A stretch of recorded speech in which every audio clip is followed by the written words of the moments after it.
Compañeros de la Escuela Ignacio Zaragoza, en esta ocasión les vengo a presentar el tema de legislatura educativa mexicana.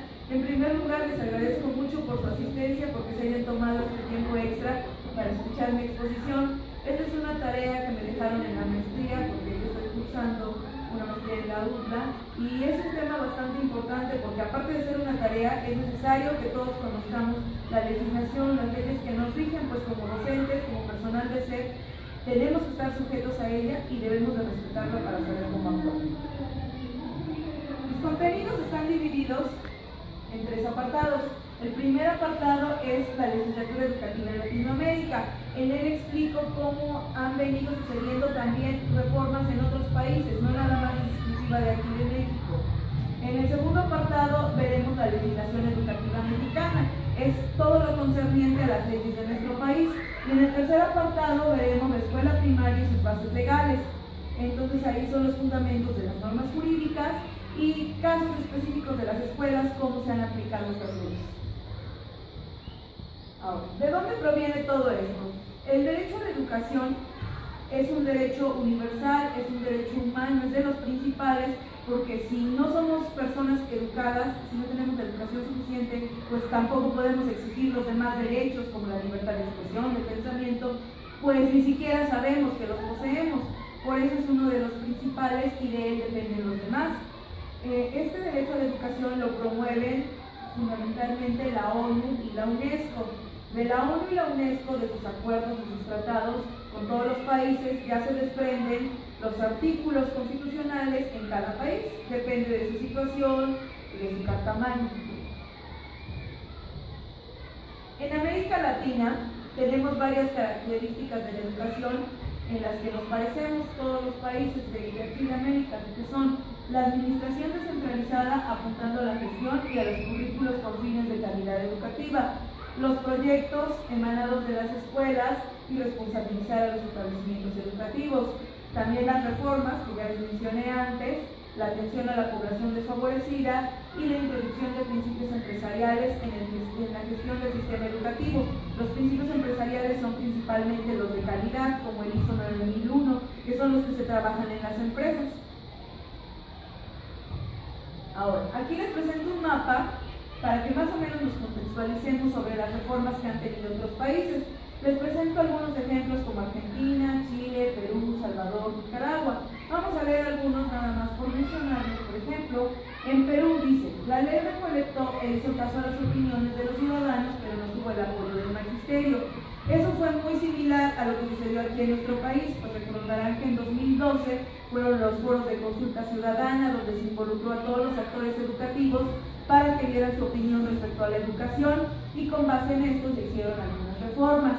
Pero no hubo todo el apoyo del magisterio, pues aquí en México también hay organizaciones como la CENTE, de los estados de Guerrero, de Oaxaca, de Chiapas, que no apoyan las reformas, al contrario, están en contra de las reformas. En El Salvador se hizo la consulta que involucró a todos los actores para que opinaran, pues parecido a lo de Perú, parecido a lo de México. En Nicaragua se elaboró una ley, pero no hubo problemas con la realidad presupuestaria, o sea que no hubo suficiente presupuesto para poder llevarla a cabo. Ahora, aquí en México, lo que concierne a nuestro país, las reformas que ha habido en México es al artículo 3º constitucional, a la Ley General de Educación, a la Ley General del Servicio Profesional Docente, hay algunos programas sectoriales, la Declaración sobre los Derechos de los Pueblos Indígenas, la Comisión Nacional de los Derechos Humanos, los acuerdos, los reglamentos, etc. Estos los vamos a ver más adelante en el segundo apartado. Ahora, para iniciar el segundo apartado, primero contextualicemos sobre la historia de la educación en México. En un principio, desde los aztecas había dos escuelas, que eran el Calmecas y el Tepoztlán. Después, en la educación colonial, llegaron los españoles a evangelizar a los indígenas y a enseñarles el idioma español. Años después, en 1800, ya con las leyes de reforma de Benito Juárez, esta educación que estaba a cargo de la iglesia y los eclesiásticos se separó para estar a cargo del gobierno, bueno, quedó separada completamente el gobierno de iglesia. Años después viene la Constitución de 1917 con don Venustiano Carranza, donde por primera vez se fundamenta el artículo 3º, donde dice que la educación es laica, gratuita y obligatoria. Años después viene la creación de todas las grandes instituciones que conocemos, como la Secretaría de Educación Pública, la creación del CENTE, y bueno, hay otras instituciones que se fueron creando, las universidades, etc. En nuestra época actual, llega en el 2008 con el gobierno de Felipe Calderón, la Alianza por la Educación, y en el gobierno actual de Enrique Peña Nieto, pues la reforma educativa. Ahora, las leyes en México, las leyes que principalmente nos rigen es el artículo 3º constitucional, la Ley General sobre el Servicio Profesional Docente. Esto es muy importante y actualmente nos concierne a todos, porque para ingresar al servicio, para ser evaluados, para ser promovidos, pues en esta ley están las bases, los fundamentos para ello. El Manual para la Convivencia Escolar es otro documento muy importante, ya que en caso de suscitarse algún problema dentro de nuestras aulas, lo primero indispensable es aplicar el manual. Si llevamos a cabo todo lo que nos dice el manual, ahí como están las sanciones establecidas, los pasos, los formatos que hay que llenar, no tendremos ninguna complicación. Sin embargo, si no lo llevamos a cabo, puede ser que la situación se salga de nuestras manos y se haga más grande. O sea, pasa del grupo, pasa a la dirección, de la dirección a la supervisión, de la supervisión al acorde, del acorde ya nos vamos a un jurídico, a hacer instancias más peligrosas, por llamarlo de alguna forma, porque podemos llegar a una sanción, incluso al cese o a ser despedidos, porque nosotros tenemos gran responsabilidad con nuestros alumnos. Por ello es muy importante llevar a cabo todo lo que nos dice el Manual para la Convivencia Escolar. La Ley Federal de Responsabilidades Administrativas de los Servidores Públicos también nos concierne, pues somos servidores públicos y en esto están establecidas nuestras responsabilidades, nuestros derechos, nuestros deberes y nuestras sanciones. La Ley para la Protección de los Niños, Jóvenes y Adolescentes, esta no va enfocada directamente a la educación, sino más bien a la protección de todos los niños, pues si viéramos que alguno de nuestros alumnos está siendo violentado, abusado, es víctima de explotación o algo, tenemos que denunciar y no nos volvemos cómplices. La Ley General de Educación es también súper importante, es demasiado extensa, así es que esa en particular, si ustedes quieren o alguien desea más información, les puedo yo complementar con la ley impresa en digital o algunas diapositivas que ya tengo de otras tareas anteriores donde está resumida. La ley del Instituto Nacional de Evaluación, pues es lo que les decía anteriormente, todo lo de las evaluaciones, cómo se rigen, está establecido en esta ley. El reglamento de las condiciones del personal de trabajo de la SEP, este es un documento que me pareció muy importante, pues incluso yo debo de admitir que lo desconocía y ahí es donde está sustentado todo lo que se refiere a nuestras obligaciones, por ejemplo, nuestras horas de llegada, nuestras horas de salida, las vacaciones, los permisos, las licencias, etc. Ahora se fue de manera muy general porque para especificar cada una es demasiado largo. En el último apartado son las leyes aplicadas en una institución. Estas leyes, bueno, como les decía, siempre debemos de conocerlas.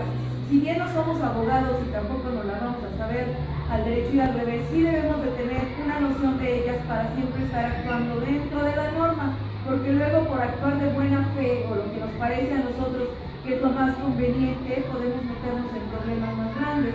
Entonces, el director y los docentes deben de conocerla, deben aplicarla en forma propicia y saber cómo solucionar casos para que no se hagan más graves. A grandes rasgos les presento algunas bases fundamentales donde nos dice que la educación debe ser laica, gratuita, pues las cuotas son voluntarias. Ya ven que luego hay muchos problemas con eso de los padres de familia, que el fulanito no quiere pagar y que no hay que inscribirlo. Pues nosotros tenemos el deber de inscribir a los niños, porque si condicionamos la inscripción, el acceso o la documentación, los que vamos a estar en problemas somos nosotros. Esos ya son acuerdos internos entre padres que nosotros no debemos de estar inmersos en ellos. El sistema educativo nacional está formado por distintos actores, como son los educandos, los educadores y los padres de familia, las autoridades del servicio profesional docente, los particulares, los planes, programas, métodos de estudio, los institutos del Estado y descentralizados, las instituciones superiores con autonomía, como las universidades, el sistema de información y gestión educativa, la evaluación, la infraestructura. Ahora, bueno, este es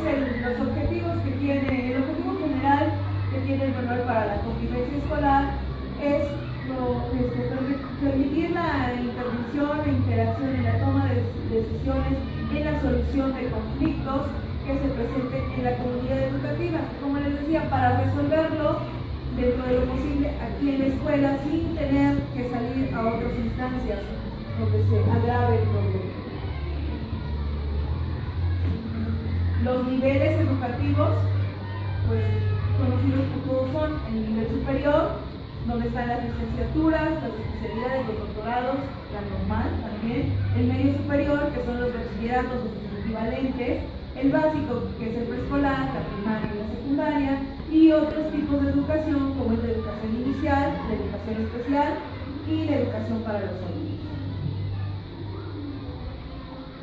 Bueno, a grandes rasgos, lo que les quise dar a conocer fue la legislación educativa mexicana. Espero que les haya servido. Y quiero concluir con esta frase: el conocimiento es poder. Ármense. ¿Por qué? Porque si conocemos nuestras leyes, pues vamos a saber cómo defendernos. Ya ven que la situación actual es bastante complicada y siempre el padre de familia, siempre el alumno, su palabra es lo primero, lo único que cuenta, y a los maestros quedamos prácticamente desprotegidos. Por eso es necesario conocerlo. Ármense, compañeros. Gracias. Bueno, les doy las gracias por haber venido, pero todavía no concluimos. Si alguien quiere participar, quiere darme alguna opinión, nos escucha.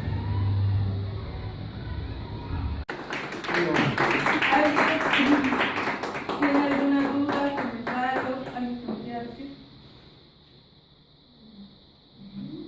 Pues, maestra, con respecto a lo de los temas de las leyes existen, yo creo que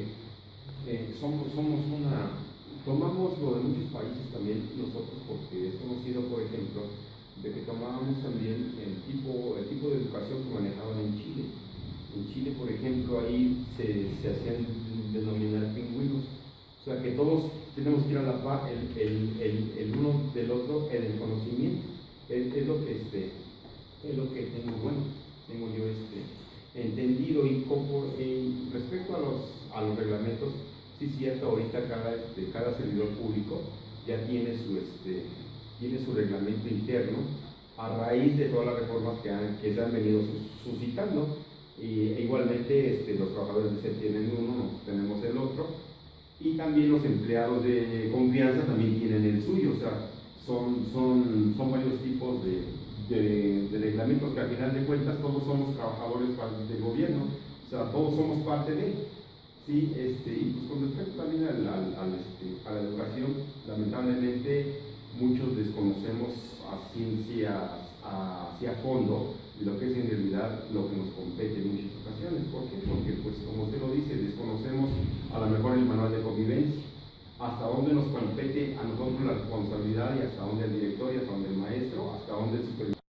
Pues, maestra, el material que presenta pues es muy importante ya desde el ámbito internacional, de conocer cómo la educación está contemplada en las organizaciones, y del cual pues las reformas, como bien lo acaba de mencionar, pues van pareciendo que la educación se va privatizando poco a poco, del cual pues ahí igual en este caso los tribunales tienen ese deber, porque este derecho educativo pues no se privatiza, del cual pues a veces a las tecnologías, la innovación, pues pareciera que vamos hacia ese camino. Las reformas lamentablemente pues nos afectan principalmente a nosotros, porque pues a través de fundamentos que ellos garantizan, y en el caso de la ley del servicio profesional docente, garantizar que a través de un examen pues se ocupen los mejores lugares, que es posible y es correcto, pero en ciertas circunstancias a veces pues no cumple con todo. A veces pasar un examen no garantiza que tengas la capacidad para estar al frente de una escuela y la experiencia. Oye, más a eso. Pero conocer estos temas igual nos motiva a conocer, como lo acabo de decir, las leyes, lo que se llama para la universidad escolar, y las sanciones de las cuales pues podemos llegar a ser pues expuestos. Si no lo conocemos, obviamente vamos a tener repercusiones en nuestro trabajo, y pues obviamente el trabajo que hagamos dentro del aula pues ya no va a ser